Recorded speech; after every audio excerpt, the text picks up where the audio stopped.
Morning everyone. మీ అందరికీ తెలిసిందే artificial intelligence ఈ ప్రపంచాన్ని రూల్ చేస్తుందని. సో, మనం ఈ వీడియోలో పోలో ఏఐ గురించి డిస్కస్ చేద్దాం. సో, పోలో ఏఐ అంటే ఏంది? It's all in one AI image and video generation platform. So, మనకి వీడియో అండ్ ఇమేజ్ జనరేట్ అవుతుంది. సో, పోలో ఏఐ స్పెషాలిటీ ఏంటి? Text to video and image to video ఫార్మాట్స్‌లో మనము video generate చేసుకోవచ్చు. ఎలా చేస్తాం? మనం డిస్క్రిప్టివ్ టెక్స్ట్ ప్రాంప్ట్స్ ఇస్తాము. మనం ఏదైతే ప్రాంప్ట్ ఇస్తామో దాని ద్వారా ఇమాజినేటివ్‌గా ఒక వీడియో జనరేట్ అవుతుంది. సో, అసలు పోలో ఏఐ ఎలా వాడాలి? సో, ఫస్ట్ గూగుల్‌ల పోలో ఏఐ అని టైప్ చేస్తే మీకు ఇలా వెబ్‌సైట్స్ వస్తాయి. సో, ఈ ఫస్ట్ వెబ్‌సైట్‌ని మనం క్లిక్ చేస్తే ఈ పేజ్ ఓపెన్ అవుద్ది. సో, ఇది పోలో ఏఐ ఇంటర్ఫేస్.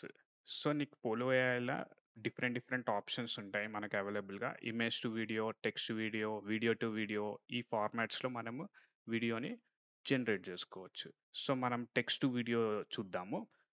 ఇది చూడంగానే ఇగో ఇలా ఉంటది. ఇక్కడ ప్రాంప్ట్ అని రాసుంది గదా! మనం ఏం క్రియేట్ చేయాలనుకున్నామో ప్రాంప్ట్ ఇవ్వాలి.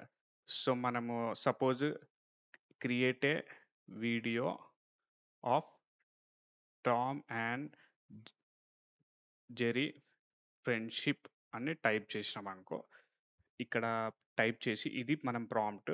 సో, ఈ వీడియో మనకి క్రియేట్ అవుతది.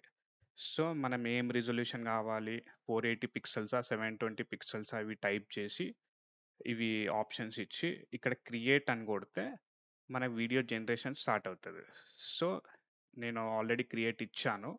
సో, ఇగో ఇలా మనం ఏదైతే Tom and Jerry friendship video అనుకున్నామో, అలా మనకి వీడియో జనరేట్ ఉంది. సో, మనం ఏమైతే ప్రాంప్ట్ ఇస్తామో ఆ టైప్ ఆఫ్ వీడియో ఇమాజినేటివ్‌గా జనరేట్ అవుతది.